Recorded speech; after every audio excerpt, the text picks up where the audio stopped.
now we're in focus. Yeah, nice. Okay. Good morning, good morning, good morning, good morning. Hello everyone, happy Wednesday and welcome back to our channel. If you are new around here, I'm Sally and this is Ed. And today we're going to be talking about visas, specifically how to apply for a Russian visa when you're in China. So when we were planning our trip, one of the things that we needed to figure out was how to get a Russian visa when we're in a foreign country. Now, if you saw our video on how to apply for a Mongolian visa whilst you're in Hanoi, you would know that we were super unprepared, like super unprepared. We just rocked up to the embassy with absolutely nothing that we needed. So this time when it came to applying for our Russian visa, we made sure that we were as prepared as we could possibly be. So today we're going to be walking you through the process of how to apply for your Russian visa when you're in China. It can seem super overwhelming, especially applying for a Russian visa, because they ask you a lot of questions, like they want a lot of information.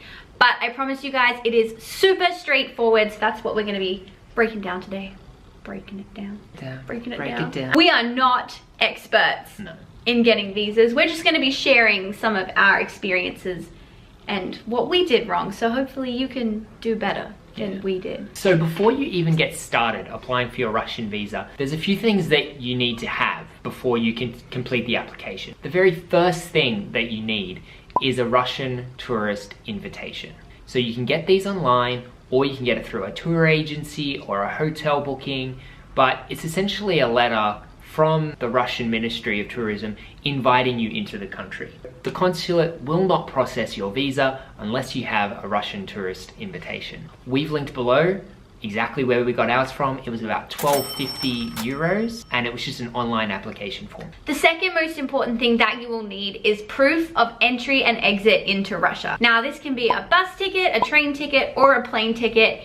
It just has to be a ticket that shows you are entering and exiting Russia. We booked bus tickets for ours and they seem to accept that, so. The other thing to keep in mind when you're going through this process is the application is quite lengthy. They ask for a lot of information, so make sure you've got an hour to sit down and go through each question one by one.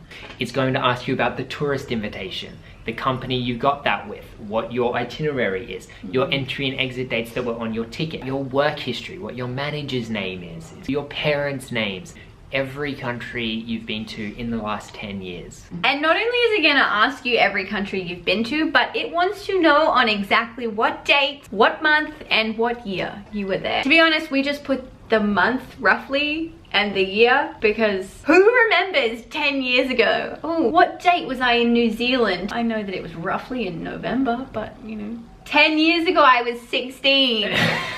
So one of the questions that we thought was a bit strange that they asked is, what is your permanent address? Now that in itself isn't a strange question, but we put down our permanent address in Australia because that is our permanent address.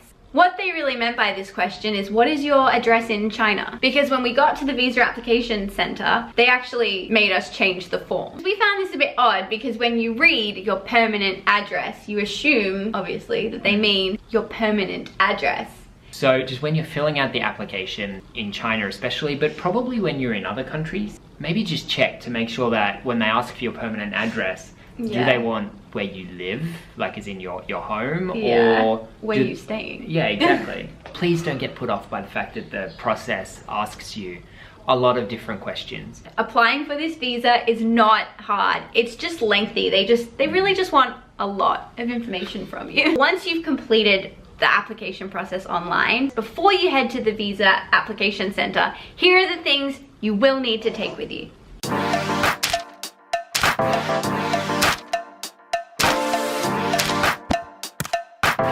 Don't worry if you do fill out your form a little bit wrong, like we did, putting our permanent address in instead of our Chinese address, because like, hello, that's confusing. Don't worry, they are more than happy to help you fix it for a fee. So we filled out, obviously we put our permanent address in Australia on our form. We also put our exit date. That was wrong by one date. You also had a typo in your travel insurance. Yeah. So we had these 3 very minor things that we had to change, and they charged us 60 yuan each. It's $25 for the 2 of us for them to change 3 things on our form. So they're more than happy to help you change your form. If you do get things wrong, they can do it right there and then. And we opted to do this because when we applied for our Mongolian visa, it was just such a hassle trying to find a print shop. I actually don't think I realized how much 60 was each. You just get caught up in the process and you're like, it's a bit stressful and you're like, I just want it done. $25 we spent Australian. I think like when you work it out, she changed like 6 characters on the form. But if you don't want to actually spend that money, you definitely can just leave, go and fix your form and come back with the correct form. But we're on a bit of a time crunch. So some other things to know specifically about applying for your Russian visa in China is there's a little bit of information on Visa Application Center website that is incorrect. It's not incorrect, I guess it's just targeted for citizens of China. They wanted a photocopy of our visa.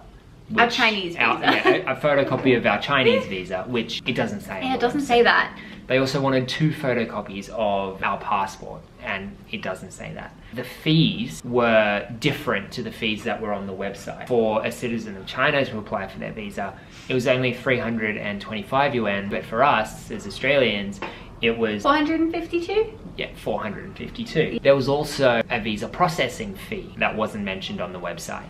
Yes, so sneaky. You can't just like not mention half of your fees. Yeah.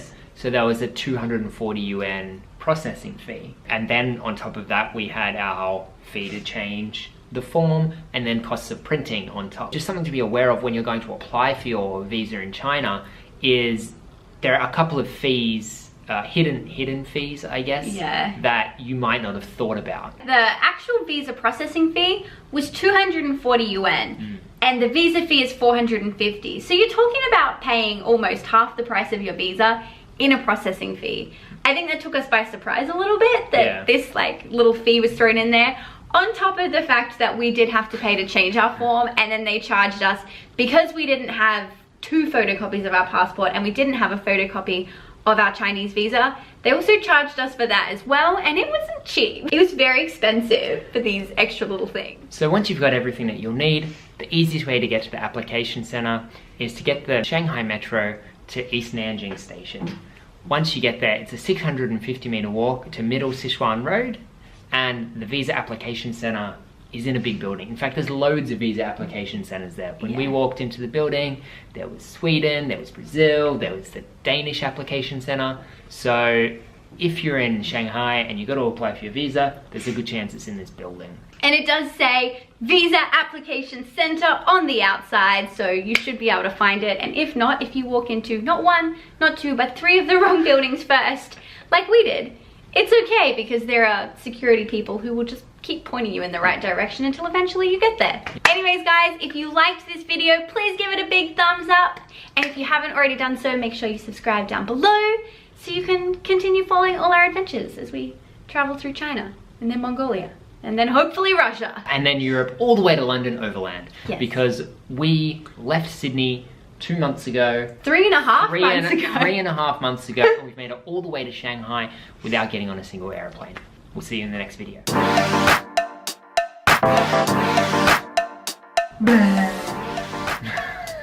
I'm sure this applies to applying.